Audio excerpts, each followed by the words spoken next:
Hello दोस्तों, मैं सुशील एक बार फिर आपका स्वागत करता हूं आपके अपने YouTube channel the rapid classes for physics में। लास्ट वीडियो में जाना था कि प्रतिरोधों का श्रेणी क्रम क्या होता है, श्रेणी क्रम में तुल्य प्रतिरोध कैसे ज्ञात करते हैं और उसके एक दो न्यूमेरिकल की बात हमने करी थी। आज हम बात करने जा रहे हैं समांतर क्रम किसे कहते हैं, यानी प्रतिरोधों को हम समांतर क्रम में जब जोड़ेंगे तो जोड़ने का तरीका क्या होगा और फिर उसका तुल्य प्रतिरोध कैसे ज्ञात करेंगे। तुल्य प्रतिरोध कहने का मतलब है कि मान लो हमारे पास दो तीन प्रतिरोध हैं, इन दो तीन प्रतिरोधों को जब एक साथ जोड़ देंगे, हम दो तीन प्रतिरोधों को जब एक साथ लगा देंगे तो लगाने के बाद इनका कुल प्रतिरोध कितना निकल के आएगा उसका नाम होता है तुल्य प्रतिरोध। तो आओ शुरू करते हैं। देखो मसला किस तरीके से है। मान लो हमारे पास तीन प्रतिरोध है, एक प्रतिरोध ये है, ये दूसरा प्रतिरोध और ये तीसरा प्रतिरोध।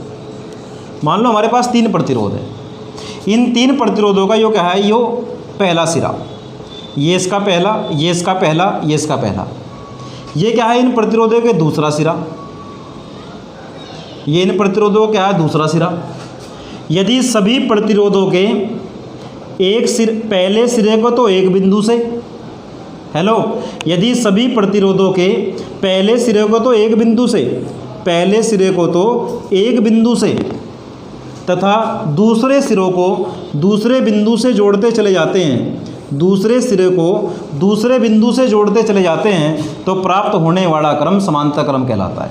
मान लो ये तीन तार है, ये इनके कैप की तरफ वाले पहले सिरे हैं, इनको तो यहीं पे, और ये जो पुछ है इनको यहाँ पर, यानी पहले सिरे एक बिंदु से और दूसरे सिरे दूसरे बिंदु से। यदि सभी प्रतिरोधों के पहले सिरे एक बिंदु से और दूसरे सिरे दूसरे बिंदु से जोड़ते चले जाते हैं तो प्राप्त होने वाला क्रम समांतर क्रम कहलाता है। तो लिखते हैं इसको एक बार। यदि सभी प्रतिरोधों के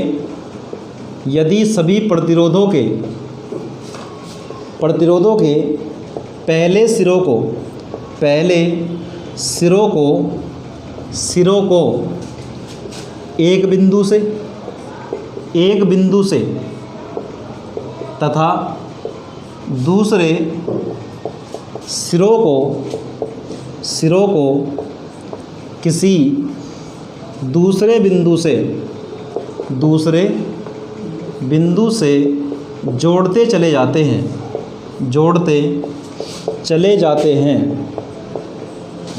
तो प्राप्त क्रम समांतर क्रम कहलाता है। समांतर क्रम कहलाता है, तो प्राप्त क्रम समांतर क्रम कहलाता है। हमारे पास ऐसे ही तीन प्रतिरोध है जिनको हमने समांतर क्रम में जोड़ा गया है। माना R1, R2 तथा R3 तीन प्रतिरोधों को चित्र के अनुसार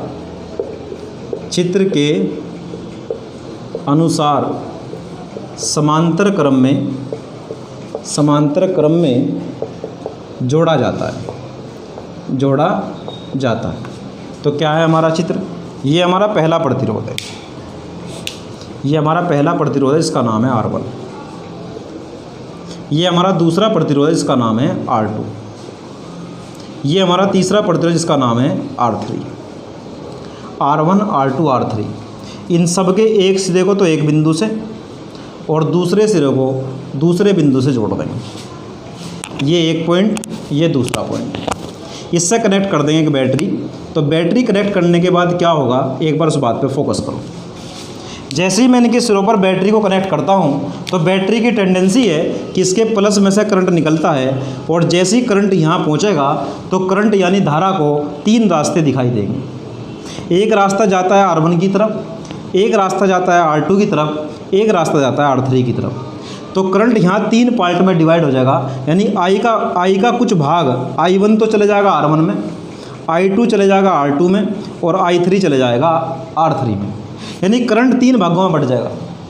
तो हमें ये दिखाई दे रहा है कि जब समांतर क्रम में जोड़ते हैं प्रतिरोधों को तो उनमें बहने वाली धारा का मान भिन्न भिन्न होता है, क्योंकि यहाँ आने के बाद तीन रास्ते फटे, तीन रास्ते स्टार्ट हुए, तो तीन डिफरेंट मार्गों पर तीन डिफरेंट प्रतिरोध लगे हुए हैं, तो उनमें बहने वाली धारा का मान भी अलग अलग होगा। तो जैसे ही यहाँ पहुँचते यहाँ I1, यहाँ I2, यहाँ I3, ये तीनों जुड़कर फिर I बन के फिर वापस यहीं आ जाता है। जैसे आई करंट यहाँ पहुँचा 3 पार्ट में डिवाइड हो गया, तो यहाँ से मुझे पता लगी कि समांतर क्रम में जब प्रतिरोधों को जोड़ते हैं तो उसकी कुछ खास विशेषता होती है। पहली विशेषता क्या है, उस बात पे फोकस करो। सभी समांतर क्रम में लगे, समांतर क्रम में लगे सभी प्रतिरोधों में बहने वाली धारा भिन्न भिन्न होती है। बहने वाली धारा भिन्न भिन्न होती है, ये पहला पॉइंट है।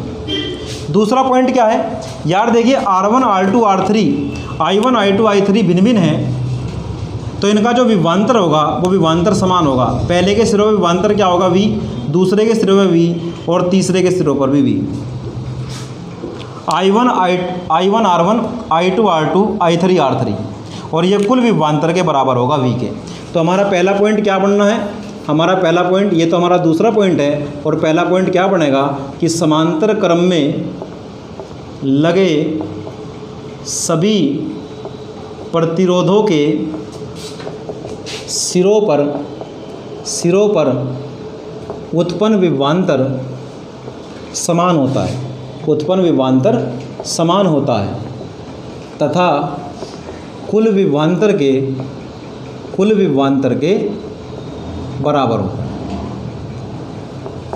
तो ये क्या है, ये कुछ खास विशेषता है। किसकी विशेषता है, समांतर क्रम की। पहली विशेषता क्या है कि सबका विभवांतर समान होता है, और दूसरी विशेषता चित्र में से निकाल के लाया था कि सबकी धारा क्या होती है, भिन्न भिन्न धारा भिन्न भिन्न होती है तथा कुल धारा के बराबर होती है, तथा कुल धारा के बराबर होती है। तो यहाँ से मुझे एक फॉर्मूला पता लगा कि जो I बराबर होगा वो I1 plus I2 plus I3 के बराबर होगा। देखो I1 plus I2 plus I3 ये तीनों मिलकर ही तो I बना। इधर से I आया और जाकर 3 भाग में टूट गया, तो इन तीनों भागों का जोड़ कुल I के बराबर होगा। निकालना क्या था, निकालना तुल्य प्रतिरोध, निकालना था हमको क्या, तुल्य प्रतिरोध। निकाल के क्या लिया है, धारा। तो क्या करना पड़ेगा, धारा को किसी तरीके से प्रतिरोध में कन्वर्ट करना पड़ेगा। तो उसके लिए जो हम सारा लेने जा रहे हैं वो है ओम के नियम का। क्या कहता है ओम का नियम, ओम का नियम कहता है V/I बराबर R को यहाँ ले आओ, I को वहाँ ले जाओ, तो I का फॉर्मूला क्या आ गया, I का फॉर्मूला आ गया V/R। हम किसके बारे में बात करेंगे, I1 के बारे में। I1 बराबर क्या होगा, V/R1। कुछ लोग सोच रहे होंगे V1 क्यों नहीं कहा। अरे I1 क्या है, पहले प्रतिरोध में बहने वाली धारा, तो R की जगह भी तो पहला प्रतिरोध आएगा। लेकिन हमने एक बात खास देखी अभी थोड़ी देर पहले कि समांतर क्रम में सबका विभवांतर समान होता है, तो यहाँ V1 V2 नहीं आने का, सबका विभवांतर V है।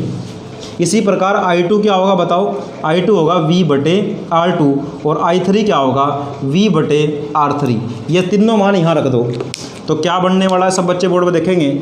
I बराबर V/R1 plus V/R2 plus V/R3। ऊपर से V कॉमन ले लो, जब ऊपर से V कॉमन आ जाएगा तो बचेगा 1/R1 plus 1/R2 plus 1/R3। इसको बटे में ले आओ, I/V बराबर 1/R1 plus 1/R2 plus 1/R3। ये किसकी वैल्यू आई, I/V की। तो एक बार I/V के बारे में थोड़ी बात करो। I क्या है, कुल धारा। I क्या है, कुल धारा। V क्या है, कुल विभवांतर। V क्या है, कुल विभवांतर। बोर्ड पे ध्यान चाहता हूँ अब। अगर V/I होता तो ये R होता, क्योंकि वो I/V है, इसका अपोजिट है, इसका उल्टा है, तो ये होगा 1/R तुल्य के बराबर। R तुल्य क्यों कहा, क्योंकि कुल धारा कुल विभवांतर से कुल प्रतिरोध बढ़ेगा, और कुल प्रतिरोध को ही तुल्य कहते हैं। क्लियरिटी आ गई। तो हम यहाँ इसकी जगह ये रख सकते हैं। तो हमारा फाइनल फॉर्मूला आ गया, उसको यहाँ देखेंगे, 1/R तुल्य बराबर 1/R1 plus 1/R2 plus 1/R3। ये होता है समांतर क्रम का फॉर्मूला निकालने का तरीका। समांतर क्रम क्या होता है वो बताया, उसका फॉर्मूला कैसे ड्राइव करते हैं वो बताया, तुल्य प्रतिरोध मतलब कैसे निकालते हैं। इसको एक बार नोट करेंगे।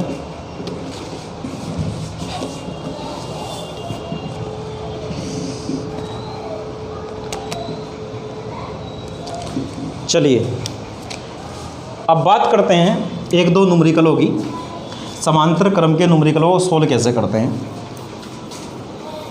सब बच्चे बोर्ड पर फोकस करेंगे।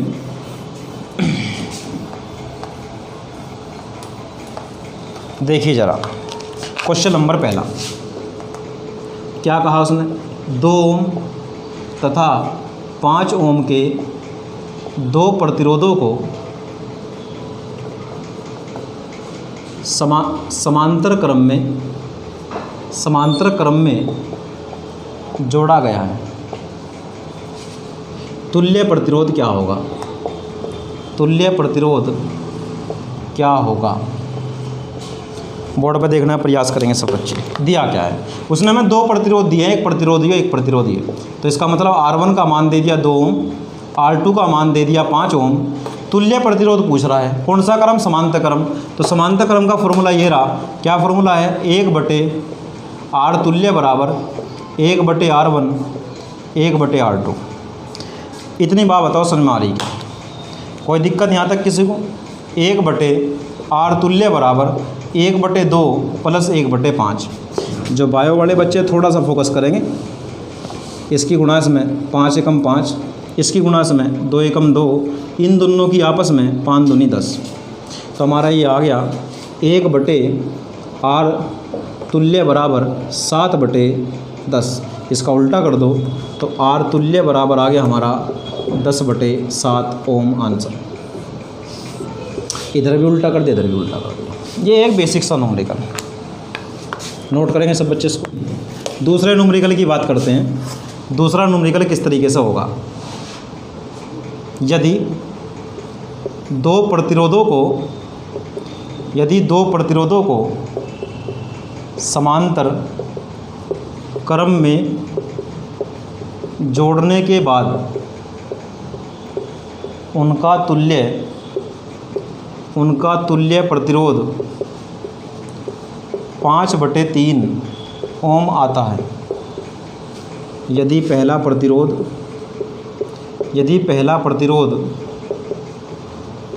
2 ओम हो तो दूसरा प्रतिरोध ज्ञात करो। ये दूसरी तरह का न्यूमेरिकल है। एक बार सब बच्चे देखिए दूसरी तरह का कैसा न्यूमेरिकल है। अभी जो मैंने पहला न्यूमेरिकल करा था उसमें क्या खास बात थी? उसमें R1 R2 के मान देके तुल्य पूछा था। अब की बार तुल्य दिया और R2 पूछ लिया। तो पढ़ो एक बार, यदि 2 प्रतिरोधों को समांतर क्रम में जोड़ा। समांतर क्रम में जोड़ने का मतलब है कि ये फॉर्मूला लगेगा। जोड़ने के बाद उनका तुल्य इतना आया, तुल्य मतलब R तुल्य का मान दे दिया। R तुल्य बराबर कितना आया? 5/3 ओम। ओके। यदि पहला प्रतिरोध मतलब R1 बराबर कितना? 2 ओम। तो फॉर्मूला लगा दो। फॉर्मूला क्या है? 1/R तुल्य बराबर 1/R1 प्लस 1/R2। 1/R तुल्य का मान देख के बताओ, 5/3। तो यार ये 3 ऊपर चला जाएगा। 1/R1 की वैल्यू कितनी है? 2 प्लस 1/R2। ये हमारा न्यूमेरिकल। तो थोड़ा सोल्व करते हैं। 3 ऊपर चला जाएगा तो हो जाएगा 3/5 बराबर 1/2 प्लस 1/R2। 1/2 को इधर उठा लाओ तो 3/5 माइनस 1/2 बराबर 1/R2। इसको थोड़ा हल करेंगे। इधर तो 1/R2 चलता रहेगा। इसी गुणांश में 3 दूनी 6, इसी गुणांश में 5 एकम 5, इन दोनों की आपस में 5 दूनी 10। तो 6 में से 5 गए, कितना बचा? 1/10 बराबर कितना? 1/R2। इनको उल्टा कर देंगे तो R2 बराबर आ गया हमारा 10 ओम। यदि R1 बराबर 2 ओम हो, R2 बराबर 10 ओम हो, तो उनका जो समांतर क्रम में तुल्य होगा वो 5/3 ओम आएगा। ये था हमारा दूसरा न्यूमेरिकल। इसको भी नोट करेंगे।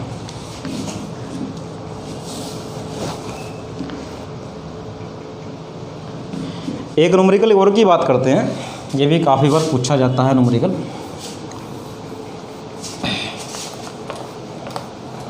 बोर्ड पे देखेंगे सब बच्चे।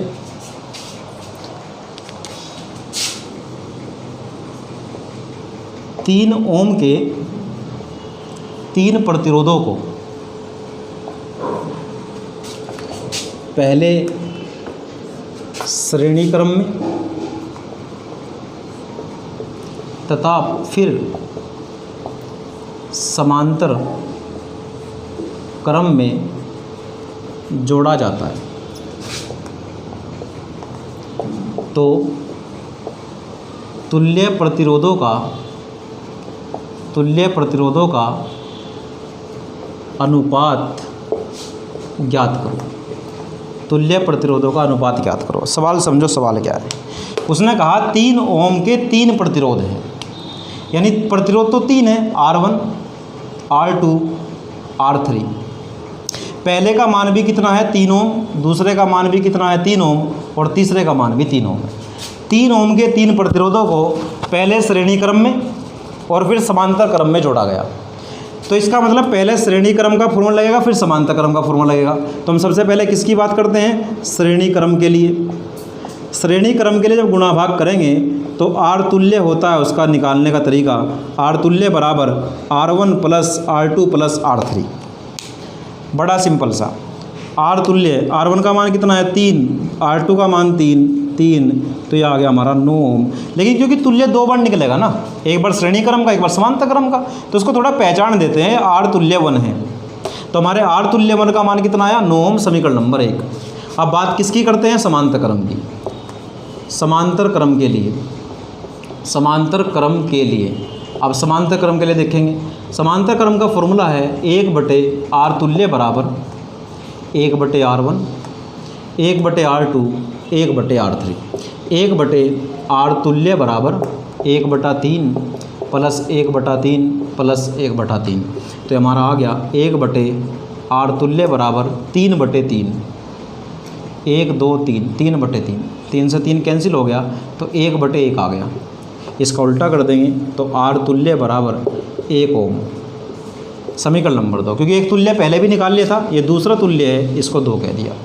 पूछा क्या गया कि श्रेणी क्रम का तुल्य और समांतर क्रम का तुल्य, उन दोनों तुल्य का क्या ज्ञात करो, अनुपात। अनुपात मतलब भाग होता है। तो समीकरण 1 को 2 से भाग करने पर, तो समीकरण 1 क्या है हमारी, R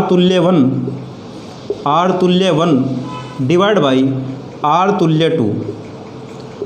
तुल्य 2 बराबर R तुल्य 1 का मान कितना था 9, इसका मान कितना है 1, तो हमारा आंसर आ गया 9/1। हमें तो अनुपात में देना है ना आंसर, अनुपात में। तो हम किसको कैसे लिखेंगे, R तुल्य 1 अनुपात R तुल्य 2 बराबर 9/1, 9/1। ये हमारा आंसर। ये था क्वेश्चन नंबर 3। आज की वीडियो में मैंने तुम्हें बताया कि प्रतिरोधों का समांतर क्रम किसको कहते हैं, समांतर क्रम का तुल्य प्रतिरोध कैसे ज्ञात करते हैं, उसके कुछ बेसिक्स न्यूमेरिकल करने की हमने कोशिश करी। यदि आपको हमारे वीडियो पसंद आती है तो इसको लाइक कीजिए, दोस्तों के साथ शेयर कीजिए और चैनल को सब्सक्राइब करना मत भूलिए। आज के लिए इतना ही काफ़ी है। मिलते हैं नेक्स्ट वीडियो में। Thanks for watching.